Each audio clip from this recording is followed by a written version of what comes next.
সম্মানিত ভাইরা এবং বোনেরা, মুমিনের জীবনে হারানোর কিছু নাই, মুমিনের জীবনে হারানোর কিছু নাই। রাসূলুল্লাহ সাল্লাল্লাহু আলাইহি ওয়াসাল্লাম বলেছেন, ঈমানদারের মুমিনের অবস্থাটা অবাক করার মতো। যাই তার জীবনে ঘটুক না কেন, এটাই তার জন্য কল্যাণকর। যাই তার জীবনে ঘটুক, সেটাই তার জন্য কল্যাণকর। যদি তার কোনো কল্যাণ ঘটে, তাহলে সে শুকর আদায় করে, ফাকানা খায়রান লাহ। আর যদি তার কোনো বিপদ ঘটে, তাহলে সে ধৈর্য দান করে, ফাকানা খায়রান লাহ। অতএব সুখের মধ্যেও সে কল্যাণের মধ্যে আছে, বিপদের মধ্যেও কি কল্যাণের মধ্যে আছে। মুমিনের আজাবান লি আমরিল মুমিন, রাসূলুল্লাহ সাল্লাল্লাহু আলাইহি ওয়াসাল্লাম একই কথা দুইবার বলেন। মুমিনের অবস্থা খুবই অবাক করার মতো। সে সব সময় কল্যাণের মধ্যে থাকে, আল্লাহর রহমতের এবং আল্লাহর নেয়ামতের মধ্যে থাকে। আমাদের জীবন এটা কখনো এমন হয়, ওয়াল্লাইলি ইযা সাজা, রাত যখন গাঢ় হয়, অন্ধকার হয়, ভারী হয়, কষ্টের কারণ হয়, হতাশা আমাকে চারিদিক থেকে ঘিরে রাখে, বিপদ চারিদিকে, এরকম একটা রাতের পর কি আসে? ভোর আসে। এবং কোন ভোর? সূর্য তার পরিপূর্ণ দীপ্তি নিয়ে, আলো নিয়ে আসে, যে আলোর মধ্যে আছে প্রাণ, আলোর মধ্যে আছে জীবন, এবং আলোর মধ্যে আছে আশা, প্রত্যাশা। হতাশা দূর হয়ে যায়। আল্লাহ সুবহানাহু ওয়া তাআলা বলেন, ওয়াদ-দুহা, ভোরের শপথ। রাতের অন্ধকার যখন চারিদিক থেকে ঘিরে ধরে, তখনই কি আসে? ভোর আসে। এরপরে আল্লাহ তাআলা তার রাসূলকে বলেন, মা ওয়াদ্দাকা রাব্বুকা ওয়া মা ক্বালা, আপনার রব আপনাকে ছেড়ে যান না, আপনার ব্যাপারে তিনি রুষ্ট নন, অসন্তুষ্ট নন। ওয়ালাল আখিরাতু খায়রুল লাকা মিনাল উলা, এই আপনার আগের জীবনের চেয়ে পরের জীবন আপনার জন্য অনেক অনেক উত্তম, অনেক কল্যাণকর, পরে যেটা আসতেছে। ওয়ালা সাউফা ইউতিকা রাব্বুকা ফাতারদা, আপনার রব আপনাকে এমন কিছু দেবেন অচিরেই, সাউফা আল্লাহর দৃষ্টিতে শীঘ্রই, আপনার দৃষ্টিতে না, আল্লাহ যে শীঘ্রই তিনি আপনাকে এমন কিছু দেবেন, ফাতারদা। তখনই আল্লাহ সুবহানাহু ওয়া তাআলা নাজিল করলেন, ওয়াদ-দুহা ওয়াল-লাইলি ইযা সাজা মা ওয়াদ্দাকা রাব্বুকা ওয়া মা ক্বালা ওয়ালাল আখিরাতু খায়রুল লাকা মিনাল উলা। আপনাদের আমাদের জীবনে এরকম অন্ধকার আছে, কেউ আমাদেরকে পছন্দ করে না, কেউ আমাদের খবর রাখে না, কেউ আমাদের ভালো দেখতে পায় না, কেউ আমাদের কল্যাণ দেখতে পারে না, কেউ আমাদের সাথে সম্পর্ক রাখছে না। এবং বিপদ যেটা ধরি এইটাই কি, যেই ঢাল ধরি এই ঢালই ভাঙে, যে ব্যবসা করি সেই ব্যবসায় যায়, যে চাকরি ধরি এই চাকরি হয় না, যেটাই করতে যাই সেখানেই বাধা, সব জায়গায় চক্রান্ত, ষড়যন্ত্র, প্রাসাদ ষড়যন্ত্র, সব জায়গায় চক্রান্ত। এরকম একটা জীবন, এমন একটা সময় অনেকের জীবনে আসে, অনেকের জীবনে আসে। হতে পারে আপনিও রাসূলুল্লাহ সাল্লাল্লাহু আলাইহি ওয়াসাল্লাম এর মতো অন্ধকার আপনি দেখছেন চারিদিকে। রাতের শেষে যেমনিভাবে দিন আসে, ঠিক তেমনিভাবে আপনার বিপদের পরও কি আল্লাহর পক্ষ থেকে স্বস্তি এবং শান্তি এবং মুক্তি আসবেই। ইন্না মাআল উসরি ইউসরা। রাতের অন্ধকার যখন চারিদিকে ছড়িয়ে পড়ে, তারপরে যে প্রভাত আসে, সেই প্রভাতের শপথ আল্লাহ সুবহানাহু ওয়া তাআলা করলেন। কোরআনে আল্লাহ তাআলা শপথ যখন করেন, তখন বুঝতে হবে যে জিনিসটি নিয়ে তিনি শপথ করেন, এই জিনিসটি খুবই গুরুত্বপূর্ণ। আরবরা এটাকে খুবই গুরুত্বের চোখে দেখে, এ কারণে তিনি এটাকে দিয়ে শপথ করেছেন। আবার কোরআন শপথ করে ওই জিনিসটাকে আপনার কাছে গুরুত্বপূর্ণ তুলে ধরার জন্য, ওই জিনিসটি গুরুত্বপূর্ণ, এ কারণে কোরআন শপথ করে। আমরা কেবল আল্লাহর নামে শপথ করতে হয়, অন্য কোনো কিছুর নামে শপথ করা শিরক। কিন্তু আল্লাহ সুবহানাহু ওয়া তাআলা তার নামেও শপথ করেন এবং তার সৃষ্টির নামেও শপথ করেন, কারণ তার জন্য তো আর শিরক তো আর আল্লাহর জন্য না, শিরক কার জন্য? ইবাদত আমাদের জন্য, ইবাদত তো আর আল্লাহর জন্য না। আল্লাহ ইবাদত করবেন, ইবাদত করবো আমরা, কারণ আমরা মা'মুর, তিনি আমের, আমরা আবেদ, তিনি মা'বুদ। প্রিয় ভাইরা, মনে রাখতে হবে, রাত যত গভীর দিন তত দূরে, নাকি বুঝে নেই? রাত যত গভীর দিন তত কাছে। অতএব আপনি যদি মনে করেন যে আপনার উপর প্রচন্ড জুলুম অত্যাচার এর স্টিম রোলার চালানো শুরু হয়েছে, তখন বুঝবেন দিন খুবই কাছাকাছি, মুক্তি খুবই কাছাকাছি। বনী ইসরাইলের বাচ্চাগুলোকে, ছেলে সন্তানকে হত্যা করা শুরু করলো এবং কন্যা সন্তানকে জীবিত রাখতে ফেরাউন, ইউযাব্বিহুনা আবনাআকুম ওয়া ইস্তাহয়ুনা নিসাআকুম ওয়া ফি যালিকুম বালাউম মির রাব্বিকুম আযীম। এখানে পরীক্ষা ছিল। আল্লাহ সুবহানাহু ওয়া তাআলা চান যে আপনার রাত গভীর হয়েছে কিন্তু দিন খুবই কাছাকাছি। এই বনী ইসরাইলকে আল্লাহ সুবহানাহু ওয়া তাআলা কেবল মুক্তি দেবেন না, তার শত্রুকে আল্লাহ তাআলা সাগরে নিমজ্জিত করে শেষ করে দেবেন। আপনি আপনার দিকে তাকালো, আপনার দেশের দিকে তাকালো, এরকম দেখবেন আপনি চোখে মুখে অন্ধকার দেখছেন, কিন্তু এখন দেখেন সব আলো। এটা হতেই পারে। বিপদ আপনাকে সম্রাট বানানোর জন্য আসে। মুসা আলাইহিস সালাতু ওয়াস সালামের মা মুসা আলাইহিস সালাতু ওয়াস সালামকে বাঁচানোর জন্য একটি বক্সের মধ্যে করে নীল নদী নিক্ষেপ করলেন। আল্লাহ সুবহানাহু ওয়া তাআলা মুসা আলাইহিস সালাতু ওয়াস সালামের ব্যাপারে বললেন, আমি তার মাকে এই সংবাদ পাঠালাম, তোমার সন্তানকে বক্সের মধ্যে ভরো, সমুদ্রে নিক্ষেপ করো, আমি তার দায়িত্ব নিলাম, আমি তাকে লালন পালন করব। ফালাইছে সমুদ্রে, গিয়ে উঠছে কোথায়? রাজপ্রাসাদে। যেই রাজার ভয়ে, যে সম্রাটের ভয়ে তাকে সমুদ্রে নিক্ষেপ করেছে, সেই সম্রাটের ঘরে গিয়ে তিনি বড় হইতেছেন, রাজার হালতে, রাজার কেয়ারে, রাষ্ট্রীয় কেয়ারে। আল্লাহ সুবহানাহু ওয়া তাআলার পরিকল্পনা আপনাকে বুঝতে হবে। যখনই আপনি কোনো বিপদে পড়বেন, রাত আপনাকে চারিদিক থেকে ঘিরে রেখেছে, তখন আপনি দিনের প্রত্যাশায় আল্লাহর উপর তাওয়াক্কুল করুন। সকাল যেমনভাবে সূর্য প্রচন্ড শক্তি নিয়ে আসে, কিন্তু কিছুক্ষণ পর আবার চলে যায়। আপনার জীবনে প্রচন্ড শক্তি থাকতেই পারে, আপনি এখন যুবক, আপনার শরীরে শক্তির অভাব না, আপনি এখন ক্ষমতাবান, আপনার ক্ষমতার অভাব, আপনি ফেরাউন, অত ফেরাউনের বোন, আপনার ক্ষমতার অভাব নাই, আপনি যা মনে চায় তাই করতে পারেন, কিন্তু কয়েকদিন পরে আল্লাহ সুবহানাহু ওয়া তাআলা রাতের অন্ধকারের মতো করে দিতে পারেন। আপনি এখন যৌবন, কয়েকদিন পরে আপনি আপনার দাদার মতো বৃদ্ধ হয়ে যাবেন, যে আপনি কারো সাহায্য ছাড়া আপনি চলতেই পারেন না। কয়েকদিন আগে আপনি এরকম ছিলেন, আপনি ভুলে গেছেন। কয়েকদিন আগে আপনি এরকম ছিলেন, যখন মায়ের পেট থেকে এসেছেন তখন আপনি একা চলতে পারতেন না, অন্য কারো সাহায্য, এমনকি অন্য কেউ যদি আপনাকে খাইয়ে না দেয় তাহলে আপনি না খেয়ে মারা যান, এমন একটা পরিস্থিতি আপনি ছিলেন। কিন্তু আপনি ভুলে গেছেন অতীত, আপনি ভুলে গেছেন। যখন রাত আসে তখন আপনি দিনকে ভুলে যান, যখন দিন আসে তখন আপনি রাতকে ভুলে যান। প্রিয় ভাইরা বোনেরা, আপনি যখনই বিপদের মধ্যে পড়বেন তখন এরকম বিশাল বড় দিন আপনার সামনে এসে উদিত হয়, অনেক বড় দিন, অনেক বড় আলো আপনার সামনে উপস্থিত হয়। আলো আপনার দরকার, আলো ছাড়া মানুষ বাঁচতে পারে না। যে অঞ্চলে আলো কম ওই অঞ্চলে মানুষ আত্মহত্যা বেশি করে। আপনাদের বাসায় যদি বাচ্চাদেরকে দেখেন অন্ধকারের মধ্যে থাকে, লাইটটা একটু টিম টিম করে রাখছে, তাহলে বুঝবেন ওর মধ্যে অলরেডি শয়তানি ঢুকে গেছে। বুঝতে পেরেছেন? একটা অন্ধকারে বসে, অফিসে দেখবেন যেগুলো একটু কোনায় বসে থাকে, এরপরে একটু চিপা চাপায় বসে, দেখবেন ওগুলোই শয়তান, দুষ্ট। আপনার যদি ইয়ে থাকে, স্পিরিট থাকে, আলোর মধ্যে, ফ্লাড লাইটের নিচে থাকবেন, আলোর মধ্যে থাকবেন আপনি, প্রচুর আলো, একেবারে স্পষ্ট আলো, মানে হচ্ছে মানুষের সামনে থাকবেন আপনি। কোনা কি চাই কি, একেবারে সন্তান যদি, আপনার সন্তান যদি কম্পিউটারটা অথবা তার কোনো ডিভাইস একটু আড়াল করে রাখে, তাহলে বুঝবেন অলরেডি শয়তানি ঢুকছে, শয়তান অলরেডি তারা ক্যাপচার করে ফেলছে। এটা করা যাবে না, প্রকাশ্যে সামনে রাখুন। আলোর মধ্যে মানুষ ভালো থাকে। আলো অন্ধকার এর সাথে কি আসে? ক্ষতি আসে। আপনি দেখেন না সূরাতুল ফালাকে আমরা দোয়া করি না, ওমিন শাররি গাসিকিন ইযা ওয়াকাব। গাসিকিন মানে রাতের ভয়াবহ অন্ধকার, ক্ষতিকর। ইযা ওয়াকাব, যখন সে তার ক্ষতির প্রভাব চারিদিকে বিস্তার করে দেয়, সেখান থেকে আল্লাহর কাছে আশ্রয় চাইতে আল্লাহ সুবহানাহু ওয়া তাআলা আমাদেরকে বলেছেন। প্রিয় ভাইরা, রাতের অন্ধকার বাড়ে শেষের দিকে, এটাকে সুবহে কাযেব বলে আপনি জানেন। আপনি মনে করছেন কি আলো, কিন্তু আসলে অন্ধকার।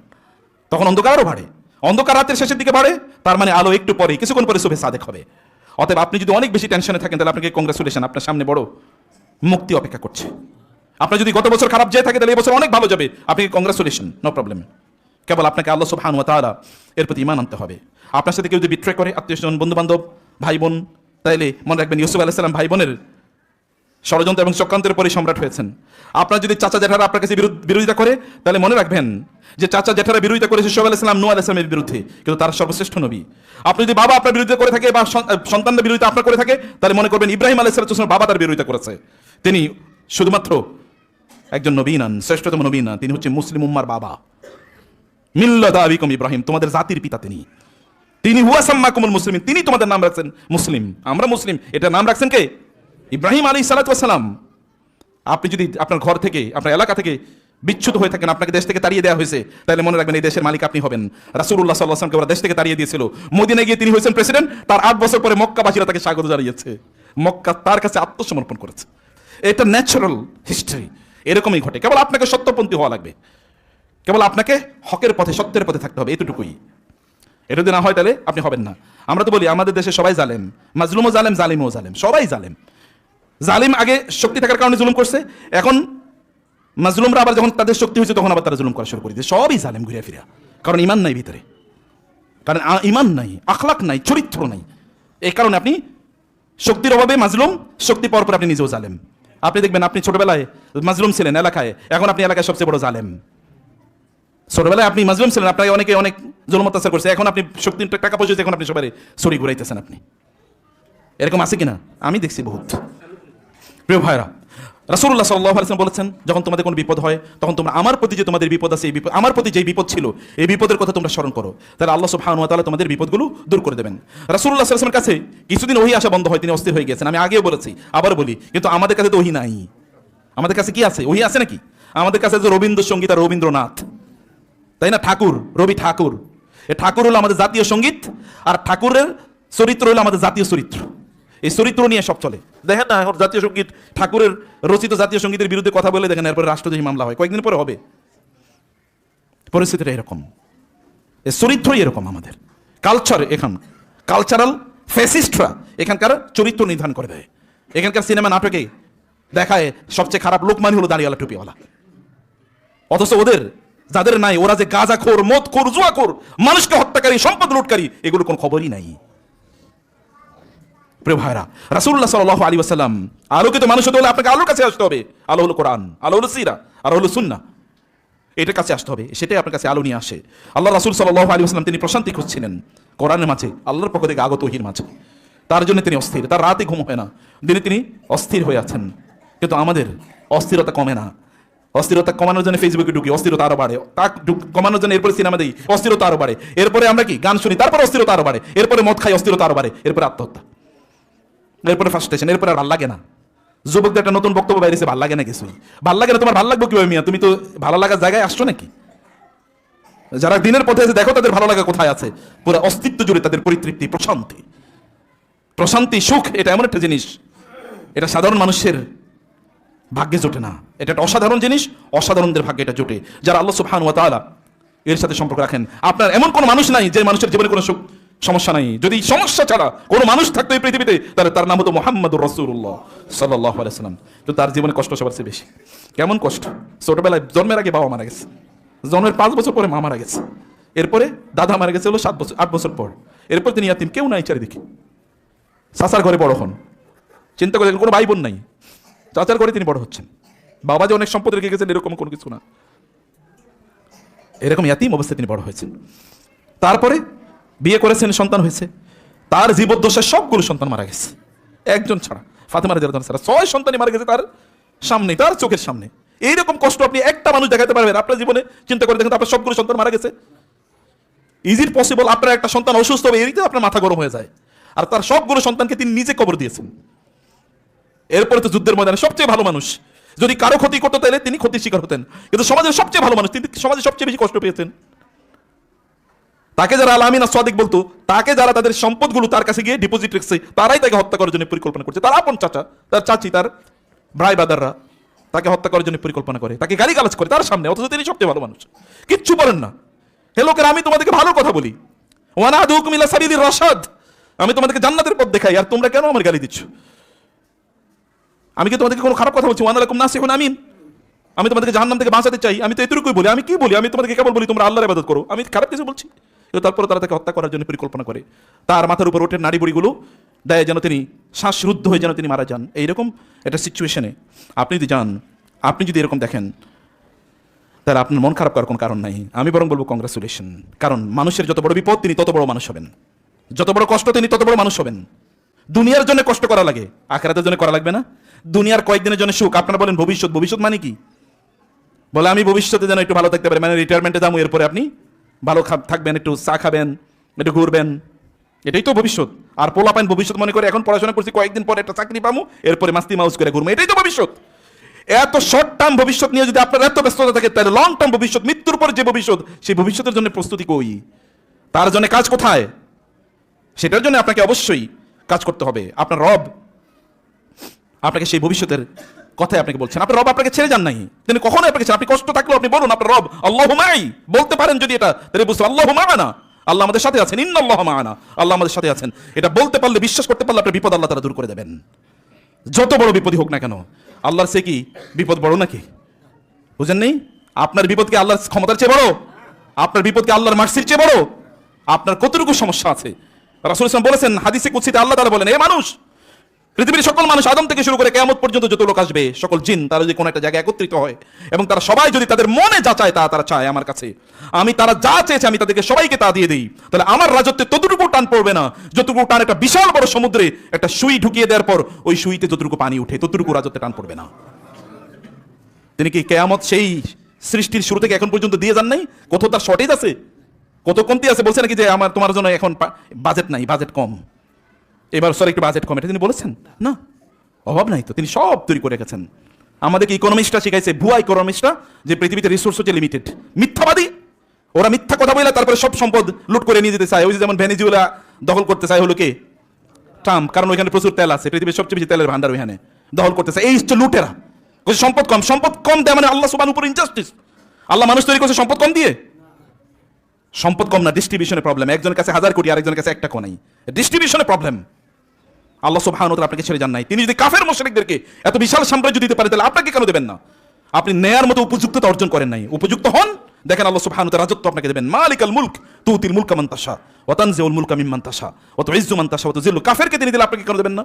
আপনি তো আরো পাওয়ার যোগ্য, আরো পাওয়ার যোগ্য। তার মানে আপনি তার কাছে সেভাবে চান না, আপনি সেভাবে নিজেকে প্রস্তুত করেন না। আল্লাহ সুবহানাহু ওয়া তাআলা মা ওয়াদ্দাকা রাব্বুকা মা ক্বালা ওয়ালাল আখিরাতু খায়রুল লাকা মিনাল উলা। এখন আপনার বিপদ হলে বিপদ কিন্তু এই কয়েকদিন পরে দূর হবে, এর পরে জীবনটা আপনার জন্য অনেক কল্যাণকর হবে। আপনার নিজেদের দিকেই তাকিয়ে দেখেন, ছোটবেলায় অনেক কষ্ট ছিল, হতে পারে আপনার বাবা মারা গেছে, কেউ আপনার মাথায় আদর করার মতো ছিল না, কিন্তু দেখেন আল্লাহ তাআলা আপনাকে প্রাচুর্য দিচ্ছে। হতে পারে আপনি ছোটবেলায় না খেয়েছিলেন কয়েক বেলা, কিন্তু এখন আপনার খাবার পড়ে থাকে, খাবারের লোক নাই, এত পরিমাণ দিয়েছেন আল্লাহ। দেন না এরকম? এরকম তো দেন, শুধু আপনার নিজকে আপনি ওই রকম তৈরি করে নিতে হবে। ওয়ালাল আখিরাতু ওয়ালা সাউফা ইউতিকা রাব্বুকা ফাতারদা। আল্লাহ তাআলা তোমাকে এমন দেবেন যে তুমি সন্তুষ্ট হবে। রাসূল সাল্লাল্লাহু আলাইহি ওয়াসাল্লামকে জিবরিল এসে বললেন, আল্লাহ তাআলা আপনাকে এমন একটা কিছু দেবেন যাতে আপনি সন্তুষ্ট হবেন। তা কি? আল্লাহ তাআলা বলেছেন কিয়ামতের দিন আল্লাহ তাআলা আপনাকে শাফাআতের সুযোগ দেবেন, আপনার উম্মার যার ব্যাপারে আপনি সুপারিশ করতে চান তার ব্যাপারে আল্লাহ তাআলা সুপারিশ কবুল করবেন এবং তাকে আল্লাহ তাআলা ক্ষমা করে দেবেন। কারণ তিনি তো এটাই চেয়েছেন, সাইয়ুগফারু লি উম্মতি, আমার উম্মতকে ক্ষমা করে দেওয়া হবে। আল্লাহ সুবহানাহু ওয়া তাআলা তাকে এই মর্যাদা প্রদান করেছেন।